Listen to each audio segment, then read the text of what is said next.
آپ جعلی طریقے سے حکومتیں بنائیں گے. آج سنیے, پاکستان نہیں دنیا بھر میں آپ پہ تف تف ہو رہی ہے. عمران خان کے آج ساری دنیا, آج سارا ملک, آج ان کے بدترین مخالف یہ بات کہہ رہے ہیں کہ بہت بڑا لیڈر تھا, ہم سے بہت بڑا گناہ ہو گیا. اور جب قومیں اتنے بڑے لوگوں کو کھو دیتی ہیں اور ان کے ساتھ اس طرح کا سلوک کرتی ہیں تو پھر خدائی انصاف بھی یہ ہے کہ ان قوموں کو بھی اپنے کیے ہوئے فیصلوں کی سزائیں ملتی ہیں. وہ اس قوم کی کیا لیڈرشپ فراہم کریں گے اور کیا اخلاقی درس دیں گے ہمیں؟ آپ نے اس تنازع کو کھڑا کیا ہے, ہم اس پہ ناانصافی کے دہائی نہ دیں تو کیا کریں؟ ایک وزیر اعظم کو الگ کر کے اور دوسرے وزیر اعظم کو, آپ نے کہا تھا کہ یہ شخص اس ملک کے لیے بڑا مسئلہ ہے, مسئلہ حل ہو گیا. عمران خان قدم بڑھاؤ, ہم تمہارے ساتھ ہیں. یہ اعلیٰ لوگ جو خدائی دعوے کر کے بیٹھ گئے تھے کہ ہم انکنڈیشنل اختیارات کے مالک ہیں اور ہم ہی ہیں جو اس ملک کے مسیحا ہے, ہم ہی ہیں جو سیاست کو بھی چلائیں گے, ہم ہی ہیں جو معیشت کو بھی چلائیں گے, ہم ہی ہیں جو ڈیولپمنٹ بھی چلائیں گے, آج پھرتے ہیں میر خار کوئی پوچھتا نہیں. آپ اقلیت کے فیصلے کو اکثریت پہ مسلط کرنا چاہ رہے ہیں. آج تخلیق خالق کو کہہ رہی ہے کہ تم غلط ہو. آج سنیے عالم آپ پہ کیا تبرے بول رہا ہے. وقت ملک میں جو بے یقینی ہے, ہیجان کی کیفیت ہے, یہ کسی حادثے کی پیداوار نہیں ہے بلکہ ایک پلانڈ طریقے سے اس ہیجان کو پیدا کیا گیا ہے.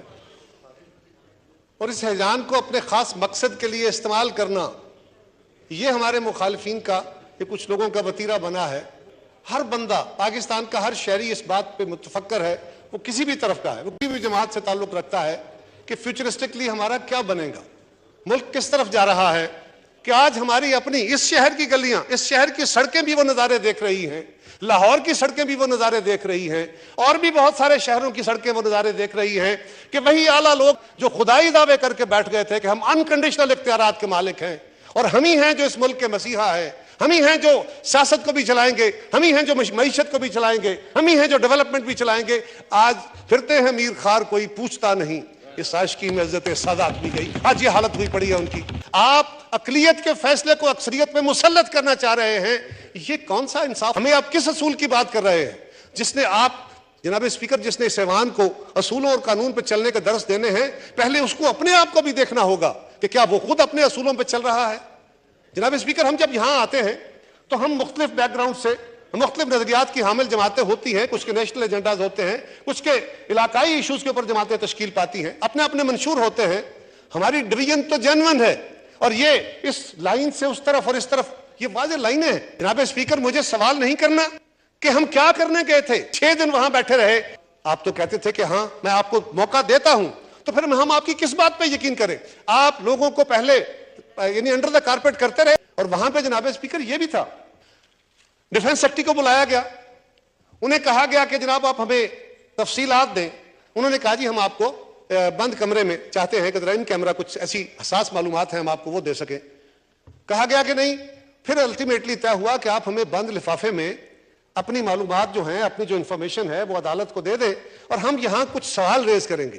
اگلے دن ان کی رپورٹ آئی, پتہ نہیں پڑھی نہیں پڑھی ہمیں نہیں پتا. وہ بند کمرے کے اندر بیٹھ کے آپ نے چند لمحوں میں اس رپورٹ کو دیکھا اور اس کو ایک طرف پھینکتے ہوئے آپ نے فیصلہ فرما دیا. یہ فرمائیے, ہم اس پہ ناانصافی کے دہائی نہ دیں تو کیا کریں؟ اس پہ سوال نہ اٹھائیں تو کیا کریں؟ کہیں تو آپ پہ سوال ہوگا. اگر ہماری کارروائی کو, اگر ہماری باتوں کو, اگر حکومت کی کارکردگی کو آپ نے چیک کرنا ہے, آپ کو حق دیا ہے, تو پھر آپ کی کارکردگی کا بھی ہمیں چیک کرنا ہے. یہ بھی ہمیں آئین حق دیتا ہے. یہ نہیں ہو سکتا کہ آپ انکوالیفائڈ اختیارات کے حامل ہو جائیں گے اور آپ کو کوئی نہیں پوچھے گا. آپ نے اس تنازع کو کھڑا کیا ہے. آج جس کرائسس کو اس ایوان میں بھی محسوس کیا جا رہا ہے, سارے ملک کے اندر محسوس کیا جا رہا ہے, جناب اسپیکر اس کرائسس کو کھڑا کس نے کیا اور کیوں؟ اختیار کو ایکسٹینڈ کرتے ہوئے انتظامیہ کا اختیار بھی اپنے ہاتھ میں لیں گے, الیکشن کمیشن کا اختیار بھی اپنے ہاتھ میں لیں گے, پارلیمنٹ کو بھی آپ اوور ڈوز کرنا چاہیں گے. تو جناب والا اس طرح نہیں ہو سکتا. پاکستان کے عوام نے اس ایوان کو تشکیل دیا ہے, پیدا کیا ہے. اس ایوان نے وہ آئین پیدا کیا ہے جس کی تشکیل اور تخلیق ہے اس ملک کی انتظامیہ بھی, اس ملک کی عدلیہ بھی. آج تخلیق خالق کو کہہ رہی ہے کہ تم غلط ہو اور اپنے رویے کی طرف دھیان نہیں ہے. یہ تلخیاں کیوں پیدا ہوئی ہیں جناب والا؟ وہ اس قوم کی کیا لیڈرشپ فراہم کریں گے اور کیا اخلاقی درس دیں گے ہمیں؟ وہ کیا قانون سازی اور کیا فیصلے دیں گے جس پہ عمل درآمد ہو سکے گا؟ پاکستان اس بات کا متحمل نہیں ہے, اور دنیا بھر میں جہاں کہیں اس تجربے کا اعادہ کیا گیا ہے, یہ تجربہ بری طرح ناکام ہوا ہے اور قوموں کو اور بڑے مسائل کا شکار کر کے گیا ہے. آپ نے مسئلے حل کرنے کے لیے سیاسی فیصلے دیے, سیاسی ایشوز پہ فیصلے دیے, الٹیمیٹلی بحران حل نہیں ہوئے. کیا ہوا؟ اس ملک کے اندر بڑے اہم فیصلے ہیں. آپ نے نظریہ ضرورت دیا کیا بحران حل ہو گیا؟ آج سنیے عالم آپ پہ کیا تبرے بول رہا ہے، سنیے نا لوگوں کی آواز ساری دنیا میں۔ آپ نے مارشل لاؤں کو جائز دیا کہ اس لیے کہ جی بحران پیدا ہو گیا، اس کا حل نکالنا ہے۔ کیا حل آ گیا کہ حل اس سے زیادہ کسی بڑے بحران میں جا کے داخل ہو گیا؟ آج پاکستان اسی کا شکار ہے۔ آپ نے بھٹو شہید کو پھانسی دی، کیا مسئلہ حل کر دیا؟ آپ نے کہا تھا کہ یہ شخص اس ملک کے لیے بڑا مسئلہ ہے، مسئلہ حل ہو گیا؟ کیا پاکستان میں بحران ختم ہو گئے یا اس سے بہت بڑے بحران شامل میں پاکستان داخل ہو گیا؟ آج ساری دنیا، آج سارا ملک، آج ان کے بدترین مخالف یہ بات کہہ رہے ہیں کہ بہت بڑا لیڈر تھا، ہم سے بہت بڑا گناہ ہو گیا۔ اور جب قومیں اتنے بڑے لوگوں کو کھو دیتی ہیں اور ان کے ساتھ اس طرح کا سلوک کرتی ہیں تو پھر خدائی انصاف بھی یہ ہے کہ ان قوموں کو بھی اپنے کیے ہوئے فیصلوں کی سزائیں ملتی ہیں، اور آج ہم اس فیصلوں کی سزا پا رہے ہیں۔ لیکن جناب آپ نے فیصلہ کیا، ٹھہراؤ آ گیا، بہتری ہو گئی کیا؟ آج سنیے، پاکستان نہیں دنیا بھر میں آپ پہ تف تف ہو رہی ہے اس فیصلے پہ۔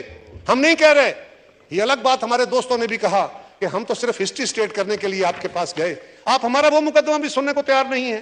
آپ جعلی طریقے سے حکومتیں بنائیں گے، آپ حکومتوں کو چلنے نہیں دیں گے۔ ہماری حکومت کے اندر یوسف رضا گیلانی صاحب کو آپ نے ڈسمس کر دی، ان کی حکومت ڈسکوالیفائی کر دیا۔ ساری پاکستان کے اندر یہ بات ہے کہ وہ ایک غلط فیصلہ تھا، منووٹ فیصلہ تھا۔ کیا مسئلہ حل ہو گیا؟ آپ نے بحران پیدا کیے۔ اچھا جی، یہی جو سیاستدان ہے، یہی جو ٹولہ ہے، ان کی اگر ڈائریکشن درست ہو جاتی ہے، یہ نیت ٹھیک کر لیتے ہیں، یہ اپنے حلف کی پاسمانی کرتے ہیں، یہ بیوروکریسی ہے، یہ ججز ہیں، یہ جرنیل ہیں، یہ سارے اگر ڈائریکشن درست کر لے تو اتنا ٹیلنٹ ہے ان میں۔ جیسے قمر قاہرہ یہ بات کر رہے تھے اور یہ سپیچ کر رہے تھے، اب اپنے ہی ساتھی جو سیاستدان ہیں ان کے گناہوں پہ افسوس کا اظہار کر رہے تھے اور تمام خرابیوں کی جڑ اس چیز کو کہہ رہے تھے کہ جس کا کام اسی کو ساجھے، اگر اس اصول پہ کام نہیں کرے گا، اپنا کام جو جانتا ہے، جس میں اس کی سکل ہے، جس میں مہارت ہے، جس میں وہ ایکسپرٹیز رکھتا ہے، اگر وہ کام نہیں کرے گا، وہ کام چھوڑ کے دوسروں کے کاموں میں مداخلت کرے گا تو رزلٹ تو درست نہیں نکلے گا، وہ رزلٹ غلط ہوگا۔ اور جیسا کہ ہوا ہے پچھلے 76 سال پہ جو کچھ بھی ہوتا رہا، یہاں جتنے بھی رجیمز آتی رہیں، جو بھی سیاسی حکومتیں بنتی رہیں، وہ کسی کے اشاروں پہ ناچتی رہیں، وہ ان کو چلایا جاتا رہا، وہ ریموٹ کنٹرول پہ چلایا جاتا رہا۔